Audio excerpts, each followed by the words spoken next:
Thank you for joining us in this Meet the Candidates Forum, sponsored by Shadow Lakes. We're going to have a chance for everybody to introduce themselves, speak a little bit about what their goals are, what their qualifications are, etc. And then we will read some questions that have been submitted, but we'll also open up the floor to questions as we go along, because as the candidates present their information, it may spur a question that you might not have had before everything started. Once again, thank you, and again, there's some goodies and things in the back and forth. So with that, we're going to start. Well, I want to make an early thank you. I want to thank Mary Kaminsky for putting everything together, being the lead on this. We're going to start with the candidates giving their little presentation, and we're not going to start by office. We're just going to start, just like in school, left to right. So, Eric, you're up first. Hi there, my name's Eric Tesler. I am currently the Public and Health Safety Commissioner for Braidwood. Hopefully today will give you guys some insight into myself and what I've done. I'm 30 years old, I live in Braidwood obviously with my beautiful wife Deb. We're expecting 2 children August 19th. My parents are Mike and Pam Tesler. Uncle Jerry Tesler had a very good interest in this town my whole life. Hopefully I've done some positive things. A few things I've done. We've updated the squad cars. They were an old fleet when I first got in. Also installed updated cameras, computers, personal cameras for the police officers. What else? We increased the officer training, training equipment such as bulletproof vests, etc. New security cameras in and around the department, new GPS system for tracking police vehicles and crime reporting, and all of these things were done through drug forfeiture money, and it accumulated towards approximately $587,885. And that is not one dime of the citizens of Braidwood. A few other things we've done. We've increased the number of search warrants we've done. Drugs is a huge problem in this town. You know, we do our best. The simple fact is that we live next to a highway and we have at least 3 exits into this town off of major interstates.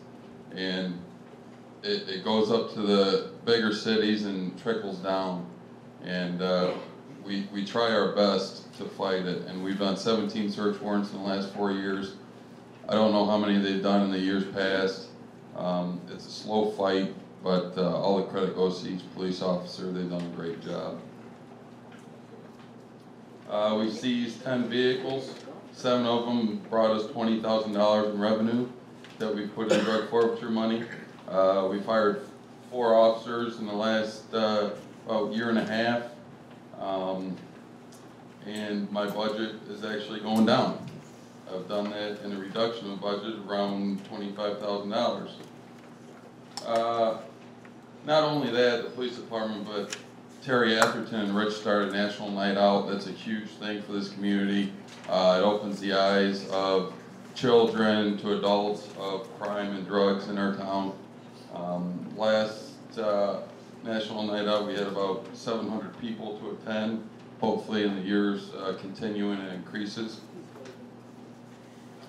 We also started a dog program. Actually, it's pretty quiet, but I know I've gotten a lot of calls about people losing their dogs and paying the fines, and they can be upwards of $500 to $1,000 fines. Well, Rich started a binder to where you bring a picture of your dog in, a little description, your contact information, and free of charge. The cops will reference that binder. If they find a dog, call you, and you can come pick your dog up. Save you about $500 to $1,000 in fines.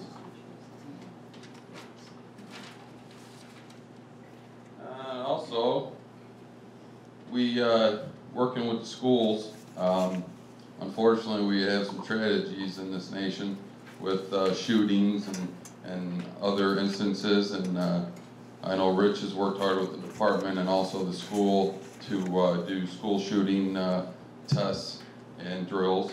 And also we have been able to place Vern Reed, resource officers, in the schools.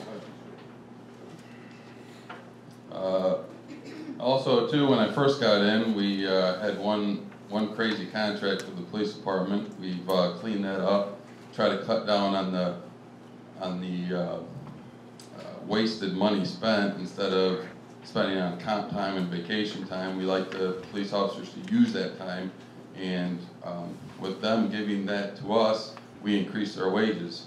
To keep a better form of cop in this town, you have to increase the wages. Simple as that. What we've been finding is that we get these good cops, we train them for a year or two, and then they leave to Joliet or other neighboring towns that are offering better wages. And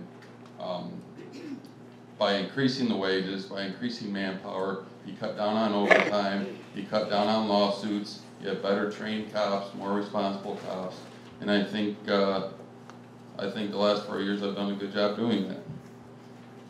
And I just appreciate everyone coming out, and thanks for the support.